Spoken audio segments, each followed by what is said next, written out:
तो hello everyone, welcome back to my channel. और इससे पहले मैंने थर्मोडायनेमिक्स का सारे पार्ट का कॉन्सेप्ट कर दिया था क्लियर। और आज मोस्ट एक्सपेक्टेड और प्रीवियस ईयर क्वेश्चन को करेंगे सॉल्व।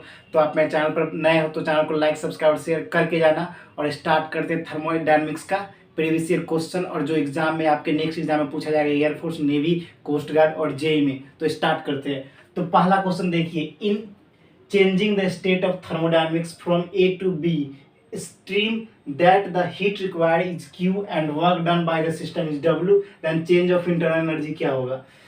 तो इसमें कह रहा है कि एक चेंज ऑफ स्टेट है थर्मोडायनेमिक्स का एक चेंज ऑफ स्टेट है। और उसमें बोल रहा है किसी ए से बी स्ट्रीम में जा रहा है, उसके बाद हीट रिक्वायर्ड इज क्यू। उसमें जो हीट रिक्वायर्ड है वो क्या है, क्यू है। और the work done by the system is W, then change of internal energy क्या होगा। कुछ नहीं कोशिश करना है, देखिए आगे क्वेश्चन को कितने आसानी सॉल्व करते हैं। तो हमने आपको बताया था थर्मोडायनेमिक्स फर्स्ट लॉ। तो थर्मोडायनेमिक्स फर्स्ट लॉ क्या होता है, change in heat is equal to sum of internal energy and work done के बराबर होता है। और क्या कर रहा था, चेंज इन इंटरनल एनर्जी क्या होगा, इंटरनल एनर्जी क्या होगा, कुछ नहीं करना है, बस आपको वर्क डन बाय सिस्टम ही बोल रहा है। बस आपको कुछ नहीं करना है, del U is equal to del Q minus del W. ये जिस भी ऑप्शन में होगा उसे आप टिक मारेंगे और आगे बढ़ जाएंगे। तो देख लीजिए पहला का राइट ऑप्शन।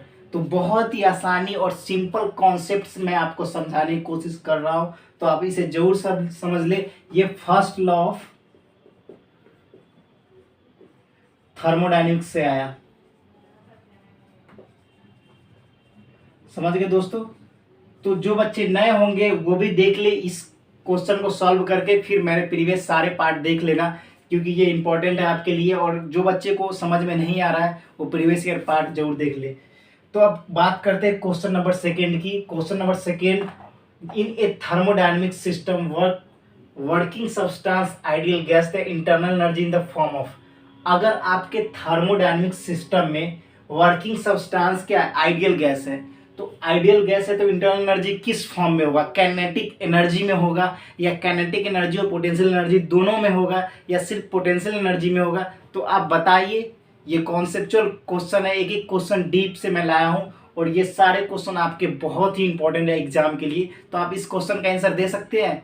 तो आप अगर नहीं दे सकते हैं तो मेरे सारे प्रीवियस पार्ट को देखिए और फिर इस वीडियो को देखिए, क्या इसमें आंसर होगा। दोस्तों मैंने उसमें बता रखा है कि जब भी आइडियल गैस का जब भी इस फिनोमेना का होगा आइडियल गैस और थर्मोडायनेमिक सिस्टम में, तो वो हमेशा जो होगा फॉर्म ऑफ किसके, इंटरनल, मतलब कैनेटिक एनर्जी के फॉर्म में होगा। तो कैनेटिक एनर्जी के फॉर्म में होगा तो कैनेटिक एनर्जी को टिक मारेंगे और आगे बढ़ जाएंगे। दो क्वेश्चन 2 मिनट में सॉल्व हो गए, और मैं आपको बाकी बताते हुए चल रहा हूं, तो आप ध्यान से सीख ले। अब क्वेश्चन नंबर थर्ड की बात करते हैं। जो न्यूमेरिकल सॉल्व होगा मैं इस साइड सॉल्व करते हुए चलूंगा। तो question number third, the gas law PV by T is equal to constant is true for. जो गैस लॉ है PV by T is true for adiabatic and isothermal both change, isothermal change या adiabatic change. जो PV by T constant है ये true किस किस में होता है, एडियाबेटिक और आइसोथर्मल दोनों में होता है, या सिर्फ एडियाबेटिक में होता है, या सिर्फ आइसोथर्मल चेंज में होता है। तो ये कॉन्सेप्ट भी कॉन्सेप्चुअल क्वेश्चन है और मैंने इससे पहले बता रखे हैं। अगर आपको नहीं पता तो ये सारे क्वेश्चन आपके एग्जाम के लिए बहुत इंपॉर्टेंट थे। तो ये हमेशा याद रखने के, जब भी पीवी बाई टी आएगा कांस्टेंट, तो ये हमेशा आइडियाबेटिक और आइसोथर्मल दोनों में चेंज आएगा। ये आप याद रखें। तो क्वेश्चन नंबर 3 का ए हो जाएगा, वो राइट ऑप्शन हो जाएगा। तो क्वेश्चन नंबर 3 का ऑप्शन जो होगा वो राइट होगा, और क्वेश्चन नंबर 2 का ऑप्शन ए राइट होगा।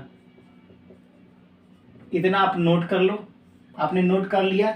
उसके बाद क्वेश्चन नंबर 4 काफी कॉन्सेप्चुअल बेस्ड क्वेश्चन, जिस बच्चे को ये लैंग्वेज और जो अच्छे से पढ़ रखा होगा, कॉन्सेप्ट क्लियर होगा, उन्हीं को ये समझ में आने वाला है। In a isothermal process the volume of ideal gas is half, then which is true. मतलब आइसोथर्मल प्रोसेस में आपका वॉल्यूम आइडियल गैस का हाफ हो जाता है, तो उसका इसमें से कौन सा सही होगा, मतलब उसका वर्क डन क्या होगा। इसमें वही पूछ रहा है मतलब छुपा के पूछ रहा है। तो आप इसका क्या बताओगे दोस्तों? आपका आइडियल गैस में जो है वॉल्यूम हाफ हो जाता है, तो कैसे सॉल्व करेंगे? तो ये बहुत ही आसान क्वेश्चन है और मैं इसको इरेज कर लेता हूँ, उसका मैं आपको इस अगला क्वेश्चन बताता हूँ। तो क्वेश्चन नंबर 4 काफ़ी कॉन्सेप्चुअल क्वेश्चन है और बहुत सारे बच्चे इसमें बहुत कंफ्यूज होते हैं, उनको समझ में आते हैं कि करना क्या है, और ये क्वेश्चन सही में एग्जाम में आते हैं। देखिए, आपके एयरफोर्स नेवी कोस्ट गार्ड के एग्जाम में 25 क्वेश्चन पूछे जाते हैं, जिसमें से 15 क्वेश्चन तो नॉर्मल होते हैं, वो सारे बच्चे लगभग कर लेते हैं, और 10 क्वेश्चन में गलत होने का नेगेटिव मार्किंग उनकी आ जाती है। तो ये क्वेश्चन अगर आप कर रखोगे तो आप 25 में से 24-23 नंबर आसानी से ला सकते हो। तो देख लीजिए क्वेश्चन नंबर 4 की। क्वेश्चन नंबर 4 में कह रहा है क्या? Isothermal process. सबसे पहले मैंने आइसोथर्मल प्रोसेस होता क्या है, आइसोथर्मल प्रोसेस पूरा पोस्टमार्टम करूंगा दोस्तों, टेंशन आप बिल्कुल ना लें। आइसोथर्मल प्रोसेस में टेम्परेचर कांस्टेंट होता है, टेम्परेचर कांस्टेंट होता है। तो according to first law of thermodynamics, thermodynamics के प्रथम नियम के अनुसार क्या हो जाएगा? हम लोग जानते हैं कि change in heat is equal to sum of change in internal energy and work done के। तो आपका जो टेम्परेचर कांस्टेंट होगा, तो टेम्परेचर कांस्टेंट होगा, so internal energy also zero हो जाएगा, क्योंकि इंटरनल एनर्जी डिपेंड किस पे करता है? टेम्परेचर पे करता है। तो यहाँ पर देख लीजिए आप, ये जीरो हो गया तो डब्लू डेल क्यू, तो ये तो इसके बराबर हो गया। इतना समझ गए, ये कॉन्सेप्ट है, आप समझ लो। उसके बाद यहाँ बोल रहा है कि वर्क डन निकालना है, किसका? आइसोथर्मल प्रोसेस का, किसी आइडियल गैस में। तो आइडियल गैस के लिए एक फॉर्मूला होता है, आप याद रखिए, वर्क डन का PV, del PV, W equals to del PV, W is equal to del PV. तो डब्ल्यू यहाँ पे चेंज हो रहा है, चेंज इन वॉल्यूम, तो V2 माइनस V1 हो जाएगा। इतना आप समझ गए, V2 माइनस V1 आएगा तो W is equal to P, और एक V कितना? V/2 minus V1। मतलब आप में ये बोल रहा है कि volume of gas is half, मतलब जो आपका फाइनल वॉल्यूम है वो हाफ हो रहा है। यही इस लैंग्वेज को आप समझ गए तो ये क्वेश्चन बहुत ही आसान हो जाता है। तो बस कुछ नहीं करना है दोस्तों, यहाँ से देख लीजिए, W is equal to P, और क्या हो जाएगा? V, दोनों वॉल्यूम V/2, एक V है यहाँ पे दे रखा है, तो यहाँ पे क्या हो जाएगा? -2V/2। तो क्या हो जाएगा? W is equal to P minus V/2, तो W is equal to minus PV/2। तो ये जिस भी ऑप्शन में होगा उसको टिक मारेंगे और आगे बढ़ जाएंगे। तो दोस्तों देख लीजिए, क्वेश्चन 4 का ए हो जाएगा, वो राइट वन हो जाएगा। मतलब कि आपका निगेटिव वर्क डन होगा, जो भी होगा वो निगेटिव में होगा। क्यों? कि उसकी जब भी आइडियल गैस हाफ होता है फाइनल, तो इसकी दोनों की वॉल्यूम तो V दे रखी है, तो आइसोथर्मल प्रोसेस में इसका जो वर्क डन हो जाएगा वो निगेटिव हो जाएगा। इतना आप ध्यान से अच्छे से समझ लिया ना आपने। उसके बाद मैं फिर बताऊंगा आपको, ये तो आप अच्छे से कॉन्सेप्ट आपका क्लियर हो गया। और मैंने आइसोथर्मल प्रोसेस क्या होता है, कांस्टेंट होता है, फर्स्ट लॉ ऑफ थर्मोडायनेमिक्स में अप्लाई करने के बाद क्या कांस्टेंट होता है, इसका इंटरनल एनर्जी क्यों कांस्टेंट होता है, ये सारी चीज़ आपने बारीकी से देख लिया। अब बात करते हैं क्वेश्चन नंबर 5 की। जो बच्चा क्वेश्चन नंबर 5 कर देगा, मैं वो समझ जाऊंगा कि उसका जो है थर्मोडायनेमिक्स बेसिक बिल्कुल क्लियर है, वो आसानी से एग्जाम में थर्मोडायनेमिक्स के सारे क्वेश्चन कर सकता है। तो देखते हैं कौन बच्चा इसको सॉल्व कर पाता है। आप लोग तब तक उस क्वेश्चन को देखो, मैं इसको इरेज कर लेता हूँ। आपको अगर स्क्रीनशॉट लेना तो प्लीज़ ले ले।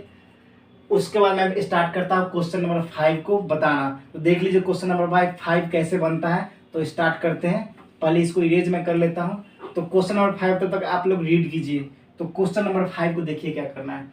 क्वेश्चन नंबर 5 को बोल क्या रहा है, eight which temperature would the molecules of guys have twice and the average kinetic energy have 20 degree Celsius.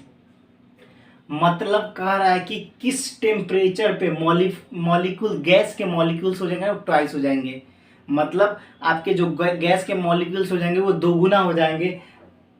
And the average kinetic energy they have 20 degree Celsius, मतलब इतना डिग्री टेम्परेचर पे। तो सबसे पहले हम लोग जब भी किसी टेम्परेचर को डिग्री सेल्सियस में होता है तो उसको एसआई यूनिट में कन्वर्ट करते हैं, उसको केल्विन में कन्वर्ट करते हैं। और केल्विन में कन्वर्ट करने के लिए हम लोग जानते हैं कि 273 से ऐड करते हैं तो 20 डिग्री सेल्सियस। देख लीजिए, तो आपके क्या हो जाएगा, 293 केल्विन हो जाएगा।